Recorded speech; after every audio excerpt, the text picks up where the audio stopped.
Okay. A little slow going, but I think we're getting it a little bit. We're out a little more than we should be. Okay, let me see the hammer you used. The hammerhead, see the hammer? See how it's rounded like that? But this hammer is not so good on the outside. Hey, wait, hold on. Let's put this over there. Throw that on up there. The truth behind the end of America Restoration would leave you shocked. For 6 seasons, millions of viewers tuned in every week to watch Rick Dale and his crew at Rick's Restorations breathe new life into forgotten relics of American history, until everything changed without warning. Where'd you get this? Someone came in the shop with it. 1950s BMC heavy-duty tractor. Yeah, it's cool. It's cool. What do you want to do with it? You want to restore it? When American Restoration returned for its 7th season in 2016, Rick Dale and his entire crew were gone, replaced by 5 different restoration shops that viewers had never heard of. The decision sent shockwaves through the fan base and left everyone asking the same question: what really happened?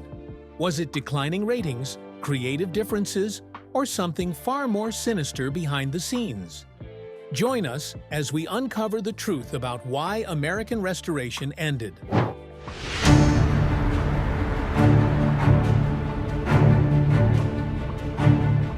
From dumpster finds to TV stardom.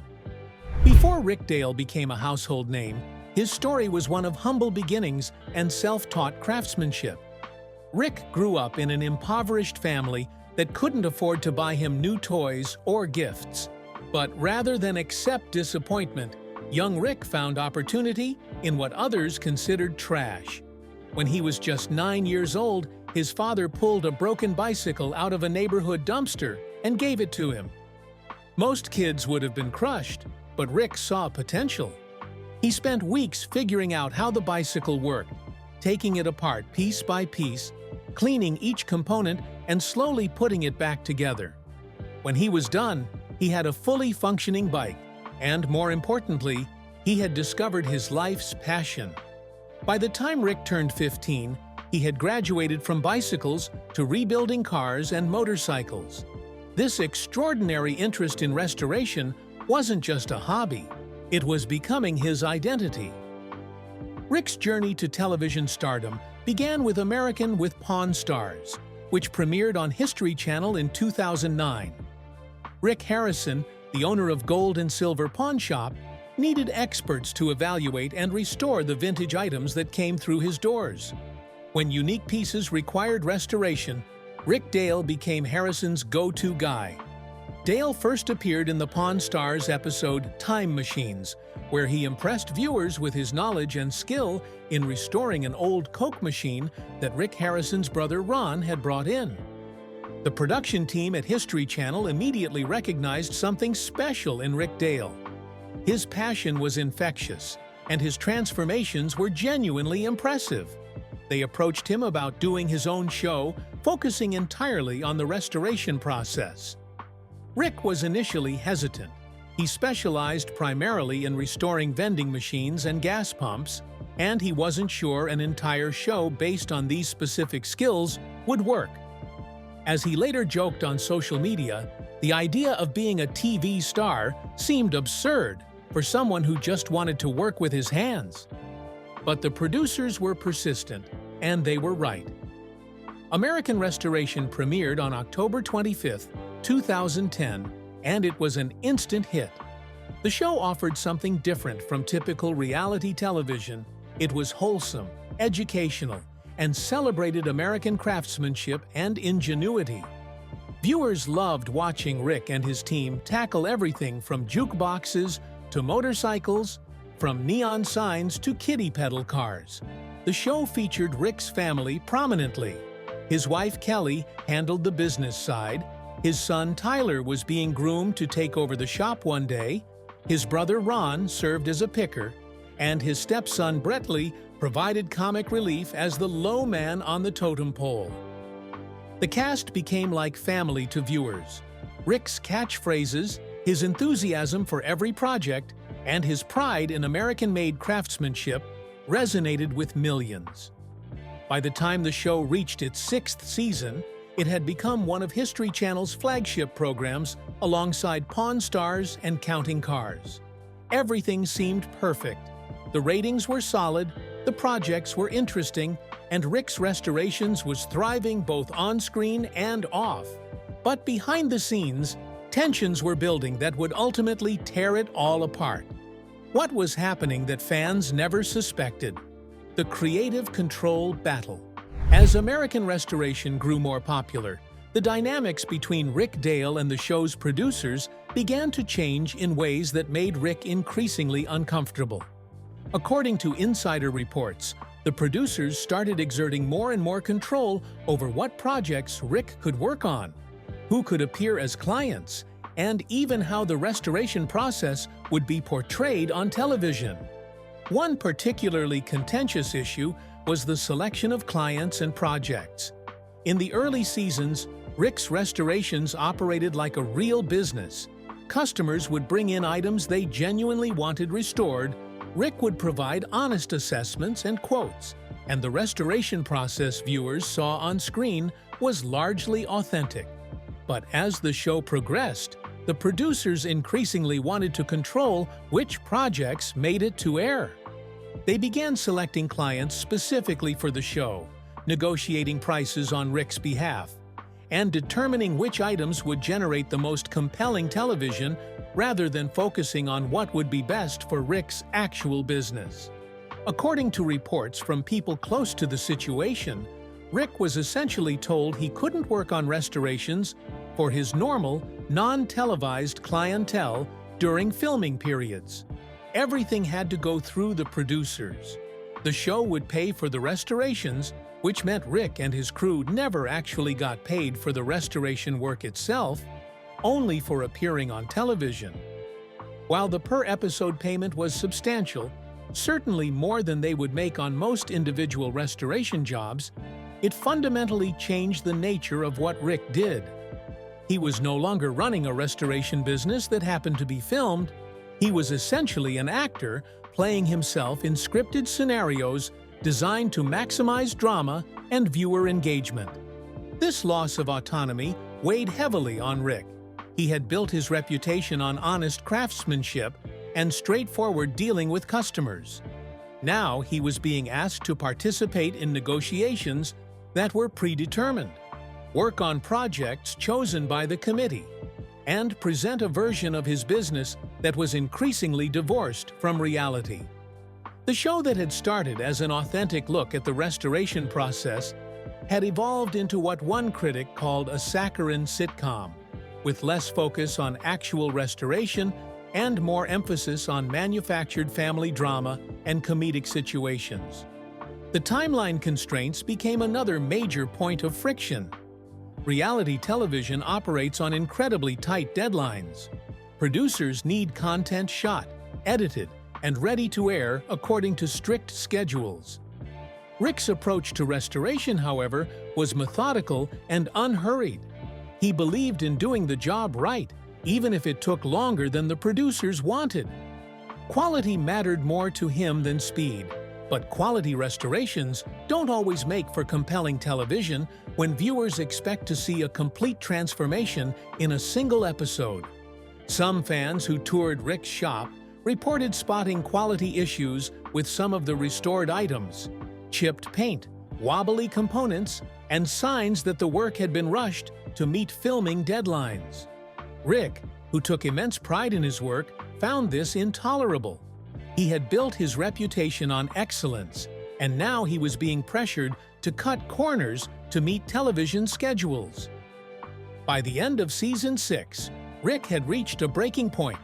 According to multiple sources, when it came time to negotiate for Season 7, Rick refused to re-up under the existing conditions. He wanted more creative control, and the producers weren't willing to give up the level of control they had established. It became a game of brinkmanship, with neither side willing to budge. What happened next shocked everyone. What was the shocking event that unfolded? The firing heard round the restoration world. In 2014, after 6 successful seasons, History Channel made a decision that stunned the show's fan base. They fired Rick Dale and his entire crew. There was no public announcement or acknowledgement that anything had changed. Filming simply stopped, and for 2 years, American Restoration disappeared from the airwaves. Fans were confused and concerned. Social media lit up with questions. Had something happened to Rick? Was the shop closed? Had there been some kind of scandal? The History Channel remained silent, offering no clarity about the show's future or the reason for the sudden hiatus. Rick, bound by contractual obligations and probably still processing what had happened, initially stayed quiet as well. Then, in January 2016, History Channel announced that American Restoration was returning for a 7th season. Fans were thrilled until they learned the devastating truth. The show was being completely rebooted with a new format. Instead of focusing on Rick's restorations in Las Vegas, Season 7 would feature 5 different restoration shops from around the country. Body Stroud Industries in California, Wheels Through Time in North Carolina, Monkey Business in Michigan, Steve's Restorations, and Hot Rods in New York, and Bob's Garage in Georgia. Rick Dale's name did not appear in the announcement. Everything viewers had come to love about American Restoration was gone, replaced by strangers whose work and personalities were completely unknown to the fan base. The decision made no sense to viewers. American Restoration had been successful, specifically because of Rick Dale's personality, expertise, and the family dynamics that made the show feel warm and accessible. When Rick finally broke his silence, the pain was evident. In an emotional video posted to social media, Rick thanked his fans for their overwhelming support, his voice thick with emotion and tears clearly being held back. He didn't go into detail about what had happened behind the scenes, likely prevented from doing so by legal agreements, but he made his feelings clear. Before ending the video, he delivered a message that was both a thank you and a call to action. He urged his fans to visit the official American Restoration page on the History Channel website and let the network know exactly how they felt about the changes. The response from fans was immediate and passionate. Thousands flooded the History Channel's social media pages and website with complaints. Some attempted to organize petitions to bring Rick back, though these efforts ultimately failed to gain the traction needed to make a difference. The overwhelming sentiment was clear. Fans wanted Rick Dale, not a rotating cast of unfamiliar shops. History Channel, however, stood by its decision. The network never publicly explained why Rick was fired or why they chose to completely overhaul the show's format. This silence only fueled speculation and rumors. Just how well did the show perform without Rick and his team on it? The ratings gamble that backfired spectacularly. The most widely accepted theory for why Rick was fired centers on ratings and the History Channel's desire to refresh the franchise. By Season 6, some industry insiders suggested that American Restoration's ratings had begun to decline, though the show was still performing respectably. In the cutthroat world of cable television, respectably isn't always enough. Networks constantly chase bigger numbers, younger demographics, and trending topics. History Channel executives apparently believed that featuring 5 different shops instead of 1 would provide more variety, appeal to different regional audiences, and inject new energy into the franchise.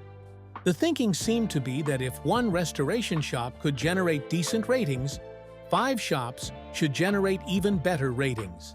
It was a mathematical equation that looked good on paper, but failed to account for the most important variable: audience connection. What the executives didn't understand or chose to ignore was that viewers weren't tuning in to American Restoration for generic restoration content. They were tuning in specifically for Rick Dale, his family, and the unique culture they had created at Rick's Restorations. The chemistry between Rick and his wife, Kelly, the mentorship relationship between Rick and his son, Tyler, the comedic frustrations Rick experienced with his brother, Ron, and even the bumbling enthusiasm of stepson Brettley. These were the elements that made the show special. Season 7 of American Restoration premiered on January 1st, 2016, to a lukewarm reception at best. Fans of the original format tuned in hoping to give the new version a chance, but the response on social media and fan forums was overwhelmingly negative. The constant jumping between 5 different shops made it impossible to develop any connection with the new character. And the focus on vehicles made the show feel redundant with other History Channel programs like Counting Cars. But that wasn't all.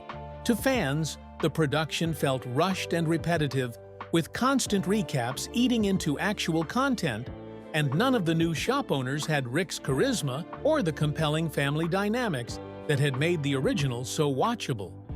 Viewers tried to stick with it, hoping the show would find its footing, but the format was fundamentally flawed.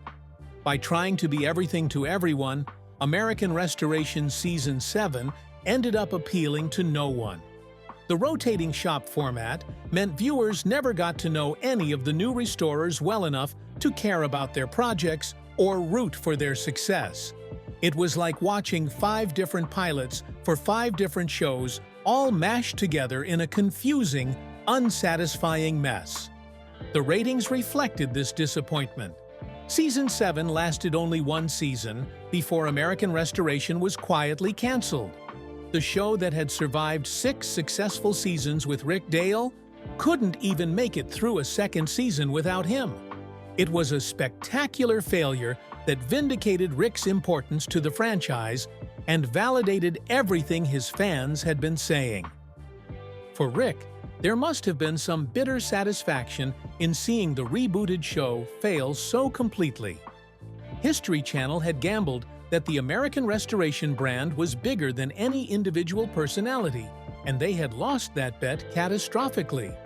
The network had destroyed one of its most reliable programs in pursuit of something that existed only in spreadsheets and focus groups. But vindication doesn't pay the bills, and the cancellation left Rick and his crew facing an uncertain future. What was next for Rick and his family? The collapse of Rick's restorations. In the immediate aftermath of his firing from American Restoration, Rick Dale and his crew tried to keep Rick's restorations operating as a normal business. They had built up considerable goodwill during the show's run, and Rick hoped that the shop's reputation would sustain them even without the television exposure. For a while, it seemed to work. The shop in Las Vegas had become something of a tourist attraction during the show's run. Fans from around the world would make pilgrimages to visit Rick's restorations, hoping to catch a glimpse of the crew or see some of the restored pieces in person. Recognizing this interest, Rick and his team began offering paid tours of the facility. They created 2 tour options: a basic $5 tour that lasted about 10 minutes and allowed visitors to peek through windows into the workspace, and a premium $50 tour that gave more access, allowed photos, and included viewing some completed restoration projects. The reaction to these tours revealed the first cracks in Rick's post-television business model. Fans who paid for the tours were overwhelmingly disappointed. Reviews on sites like TripAdvisor complained that even the $50 tour felt like a rip-off. It was short, offered limited interaction with the crew, and didn't provide much more access than the cheaper option. If fans wanted a photo with Rick himself, that required an additional $25, and even then, they couldn't keep the photo immediately. It had to be mailed to them later by the official photographer. The general consensus was that Rick was overcharging for an underwhelming experience. People felt like they were being exploited for their fandom rather than welcomed as valued supporters. This created a PR problem that damaged the very goodwill Rick needed to sustain his business. More significantly, the restoration work itself began to slow down. Without the television exposure, Rick's Restorations was just another restoration shop in Las Vegas, and there were plenty of those. The show had provided a steady stream of high-profile projects and clients who were willing to pay premium prices for the privilege of being on television. Without that draw, Rick had to compete for business like any other shop, and the economics simply didn't work the same way. There were also lingering quality concerns from the television years. Some restoration purists had never been impressed with Rick's work, arguing that he focused too much on making things look new rather than preserving authentic patina and original components. One particularly scathing review on IMDb from someone claiming to be a professional restoration engineer criticized the shop for destroying originality by repainting everything in bright colors that didn't match the original finish, using wrong fonts on recreated labels, and replacing beautiful original components with modern substitutes. They called Rick's restoration of a NASA helmet particularly shocking, claiming he had totally ruined a historically significant artifact. Whether these criticisms were fair or not, they represented a segment of the restoration community that had never fully embraced Rick's approach. Without the television platform to reach a broader, less discriminating audience, these professional criticisms began to matter more. By the time American Restoration was officially canceled in 2016, Rick's Restorations was already in trouble. The overhead costs of maintaining the large facility, paying his crew, and sourcing parts for complex restorations couldn't be sustained by the declining volume of work. Rick had moved to a larger building during the show's successful run, betting on continued growth. Now that growth had reversed, and he was stuck with expenses he couldn't cover. By all accounts, Rick's Restorations closed its doors permanently sometime after the show's cancellation. The exact timing isn't clear. Rick never made a formal announcement, but the TripAdvisor listing for the shop marked it as closed, with a note that a new location would be announced soon. That announcement never came. The shop that had become famous for bringing America's treasures back to life had itself become a relic of television history. Do you believe Rick made the right choice in walking away from television, or should he have found a way to compromise and keep the show going? Share your thoughts with us in the comments section. Remember to like, share, and subscribe for more. Also, click the next video showing on your screen. You will enjoy it.